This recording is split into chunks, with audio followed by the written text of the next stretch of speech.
A warm welcome to Governance Now. This is Gitanjali Minhas and you're watching Checks and Balances.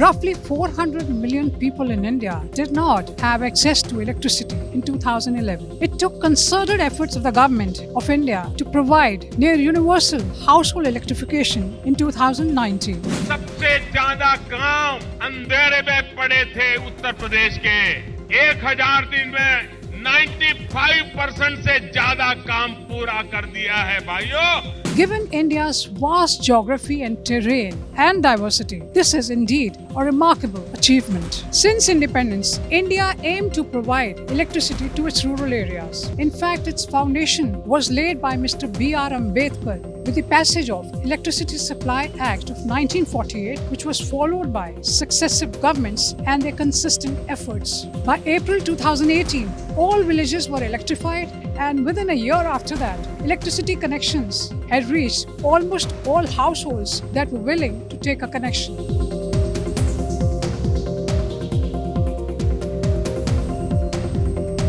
India is a developing country, and complete household electrification has many challenges. For urban residents living on pavements and those in rural areas living in remote and temporary locations may face difficulties. The system, though, provides connections to jhuggies and unauthorized settlements. Given this basic reality, for 1.5 to 2% of the households that remain without connections till their incomes rise, they will remain without supply. Discussing some of these aspects and the way forward are power sector experts here. Ajay Shankar is a former Secretary Government of India. He is also presently Distinguished Fellow at the Energy and Resources Institute, commonly known as TERI. He is also the author of recently released book, Rising Ambition, Carving New Pathways, India's Energy Transition. In 2000, roughly 45% of the population of India did not have access to electricity. And I remember as a joint secretary drafting a reply for an unstalled parliament question where we informed parliament that then rate of electrification, Bihar would take over 700 years to complete. Going forward, we have now completed household electrification, in my view. And this is, according to the International Energy Agency, historically unprecedented in the history of electrification.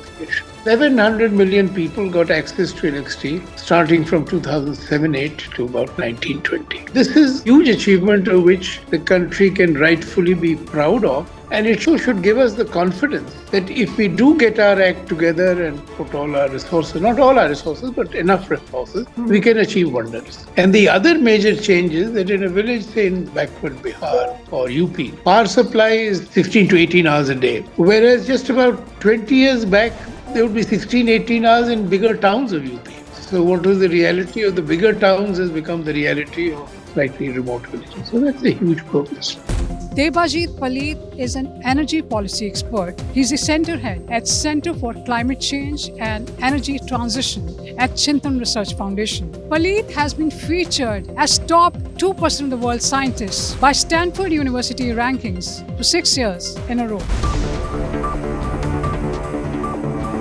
2017, the government launched Saubhagya scheme, the PM Sahaj Bijli Har Ghar Yojana. And this is for the first time, probably in rural electrification history around the world, such a large program was conceptualized, implemented, that within a period of 18 to 24 months, almost 2.86 crore, that is 28.6 million households were provided with electricity supply. Almost a population coverage of 140 million. That's the combined population of Germany and France, were electrified over a period of less than 2 years' time. So you can understand the scale of the electrification that happened after 2015. If I take the entire period into perspective, rural electrification program was launched in 2005 to the end of Saubhagya program in 2020. Almost like 500 million population were covered, which is more than 80% of the total households and population that has been covered globally since mid-2000.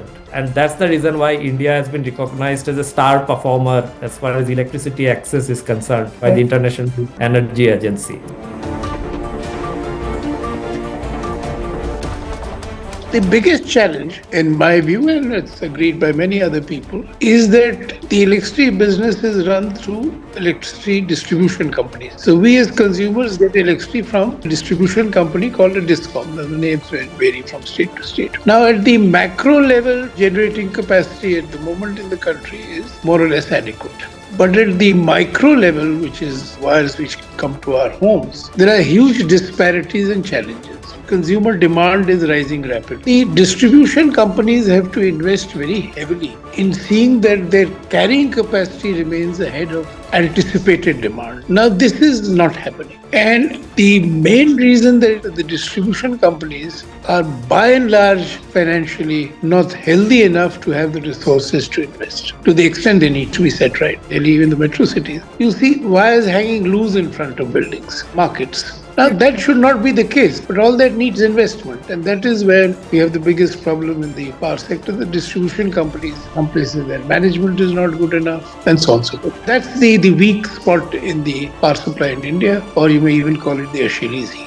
Binit is the Program Manager, Renewable Energy at the Center for Science and Environment. Giving his observations on the latest available data, he says more state-owned DISCOMs are in financial distress and debt due to frozen tariffs, political subsidies, technical and commercial losses, as well as weak revenue collections. He says rising power procurements and inflexible contracts increase gaps between costs and revenues.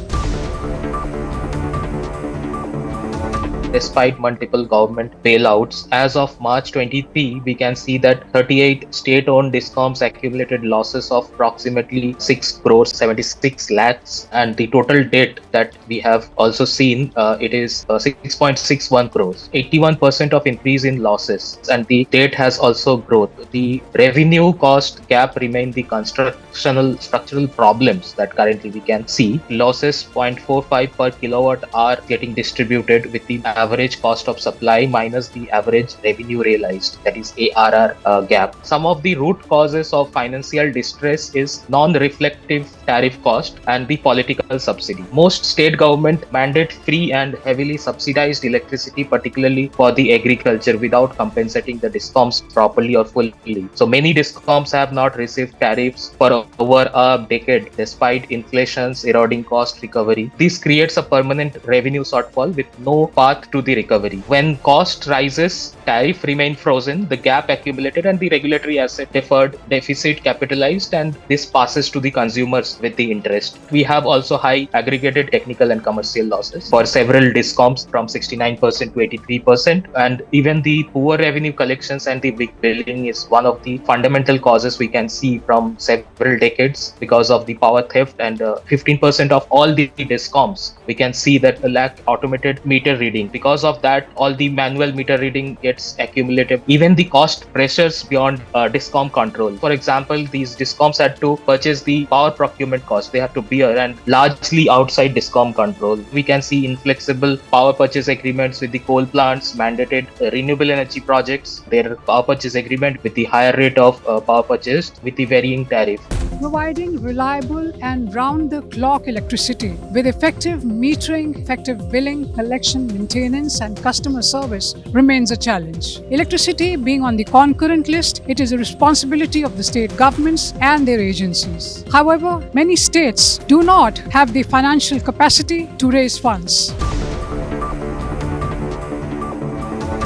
In the rural areas, it is a challenge to provide the service because of the remoteness, long length of the distribution line or the transmission line. My PhD was on this subject. What I identified is that the weakest link is the 11 kV line and the transformers. Maybe the distribution companies are rightly claiming that they are providing say 20 hours of service. The transformer sometimes goes wrong because of various problems, and it takes time to rectify that, or maybe the revenue from that area is not coming to the distribution company, and so they deliberately delays the rectification of the transformers. It's a very complex subject and there are multiple problems, and we have to address all these issues in a more holistic way. So it is not just reliability of supply, but also the quality of the service. Both needs to be go at par. That is not happening in many places because there is also a challenge with respect to human resource and the discom. The cost of supply, we think that the villages are homogeneous in nature. The villages are not homogeneous. Somebody might be willing to pay, somebody may not be able to pay. Willingness to pay will only increase provided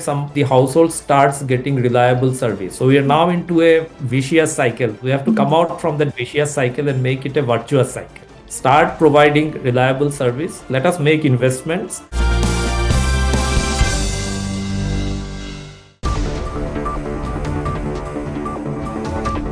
India is very large and diverse. One description will not apply to another state or another area. To give you two extreme examples where this has been more or less set right. So one was when Prime Minister Modi ji was Chief Minister. He quickly understood the need to set the sector right. He realized that farmers cannot be coerced to pay for electricity. It's a necessity, irrigation is it. So he took first decision in the country to separate the supply of for irrigation and supply of electricity to village households. Feeder separation happened. And village households got the same quality of electricity supply as the cities got. Revenues rose, they were charged the same tariffs. And he also accepted that tariffs have to rise to the extent needed to meet cost. So tariffs were raised and farmers were given free electricity. And since those days, the Gujarat electricity system is very healthy. They invest enough, they have enough cash, and the distribution companies are good. Now let me come to the other extreme, Delhi. When Sheila Dikshit ji was the Chief Minister, she realized that North India has a governance problem, a culture within, a political economy culture which is problematic. And so she decided that privatization is the solution, and she went ahead and did it.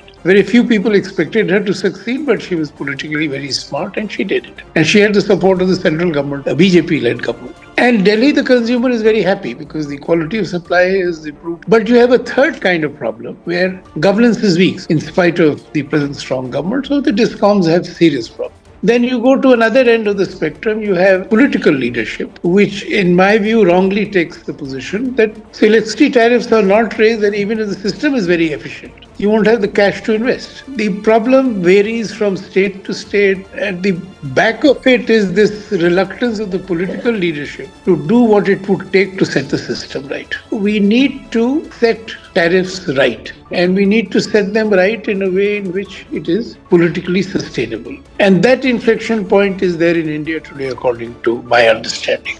Electricity is a political subject which is shaped by electoral priorities. When the cost of supply exceeds then the tariff charged, the gap is adjusted through cross-subsidy, where underprivileged population pays lower rate as compared to urban users, industries, and high consumptive users who are charged higher tariffs. Roughly 80,000 crores a year or a little more now is being given by state governments to distribution companies for nearly free supply of electricity to agriculture. But for the households and other consumers, there was this concern that people have modest incomes, electricity is a necessity, so we should not raise their tariffs. Now, the politics of this country took us to a point where in Delhi, first 200 units of electricity were given free. Then it was emulated in some other states. And now the Prime Minister has come up with a far more creative solution, which is to give free rooftop solar panels to crore households. And I think it will gradually get extended to cover all households of weaker sections. And they will get 300 units of electricity free per month. So once you have 300 units of electricity per month, then even by modern standard, it's enough for a household to meet its basic energy needs. Right. And if that is free, then everybody else is in a position to pay what it costs. And once that happens, then the problem gets solved. The other issue is that we have a historical legacy of many slabs. This wide spectrum of inherited complexity in tariff slabs can go. So above lifeline consumption, the free supply, you charge the same rate. This will also take care of a lot of internal governance problems in the distribution business. It's something which needs to be brought to the table, advocated, and I hope some chief minister or the other would bite the bullet and move in this direction.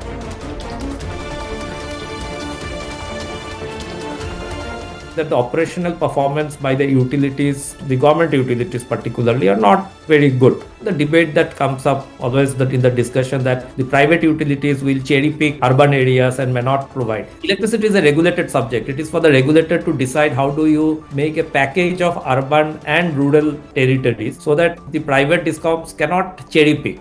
and lease out to the private sector wherever possible, wherever the state government thinks it will help. I think the service quality is expected to improve because the private discoms will use technology, will make investment, improvement in operational performance. We have seen that improvement happening in the rural areas. The Haryana UGVNL transformed from a loss-making discoms to the financially viable utilities by implementing systematic intervention. So billing efficiency improves the collection efficiency. They had targeted loss reductions like AT&C, as I mentioned, those high losses circles through technical and administrative measures. Apart from that, we have a private sector competitive advantage. They lease distribution from state control to the private operators with BSES or Tata Power. Even with the Odisha, we have seen that there was a state control to the private operators under the Electricity Act licensing provisions, reduced AT&C losses and also improved service standards. So consumers also quite happy with the quality of the service DISCOMs are providing. The Electricity Amendment Bill of 2025 is a major reform initiative aimed to overhaul the country's electricity distribution system and cut systemic inefficiencies to provide reliable and affordable electricity to farmers, households, industries, and logistics services. Some of the critical reforms for financial viability, that annual tariff true up could be solutions for such kind of reforms. Direct benefit transfer for subsidies, also the regulatory asset regulations, liquidations roadmap. So as per Supreme Court directions, state must clear the accumulated regulatory assets within 7 years of legacy and also 3 years for the new ones. So this requires structured tariff increases complemented by the state fiscal support, preventing further debt accumulations for such business. We can see that there is a lot of deployment of smart meters and the digital infrastructure rollouts, incentive regulations framework. So apart from cost plus performance link tariff model, rewarding the efficiency gains and penalizing for the poor performance. Electricity bills include multiple rates and cost components with complex pricing structures and variable factors, making it difficult for consumers to understand their bills. Electricity bills need to be more transparent and consumer friendly. There are so many slabs that it's very difficult to understand. Multiple slab, every type of the money that we are asking from the consumers should be reported. So you have not just the fuel charge, fixed charge, but also a lot of other things over and above that. That creates a lot of confusion among the consumers, and they don't understand the tariff. Different classes of consumers have different tariffs. Ration and simplification of the tariff slabs is immediate requirement. This will help in improve and also as along with the improvement in supply quality, reliability, service delivery quality, the willingness to pay by consumers will increase. In coming days, we will see a lot of electricity bill with the net meters because government has implemented PM Surya Ghar schemes, and through that, a lot of residents, consumers will install solar rooftop in their houses. Going ahead, these calculations will be a complicated one, and without simplifying, it will be discouraging for the consumers like us who are not able to understand or to simplify what's my generations and what my consumptions and how I'm going to pay the electricity bill. Is it like I'm generating surplus electricity or consuming my deficit from the grid? India is a pioneer in distributed renewable energy. Its huge success in renewable energy generation has given it the confidence to make strong global commitments, first at Paris Agreement and later in Glasgow. India committed to achieve 500 gigawatt fossil fuel-free energy by 2030 and eventually go net zero. While the sector provides essential public services, most of its investments are coming from the private sector. However, its storage is a big challenge, which is highly capital intensive, coupled with the fact that most of the DISCOMs are in poor financial health. The entire renewable energy program and renewable energy capacity has been driven by private investment seeking returns on investment. So that's an amazing combination. This has been the result of a very innovative, robust regime of inviting competitive bids for supplying electricity through a long-term power purchase agreement. And whoever has the lowest price gets the contract. The advantage of this system is that it completely de-risks complex investment in terms of sale in the market or offtake and in terms of price. Both are stable. So the developers are able to get finances at a more competitive rates, and they're all doing quite well, and we have very competitive industry structure. We need to create enough storage of electricity to be able to take full advantage of the low prices of solar power. Because solar power is now around 2.5 rupees a unit, thermal power is closer to 5.5, 6 rupees. So this is so cheap. Solar power plus storage, back of envelope calculation shows that it is cheaper than the supply of new thermal power. But are we getting there? That is the real challenge before the country. And you need to invite 1200 megawatts of wind for storage so that after 20% loss of half the electricity is available to you, when the sun is not shining, peak demand in the day, you can meet demand at night. Building new thermal power plants does not make commercial sense today. They take 4 or 5 years to build.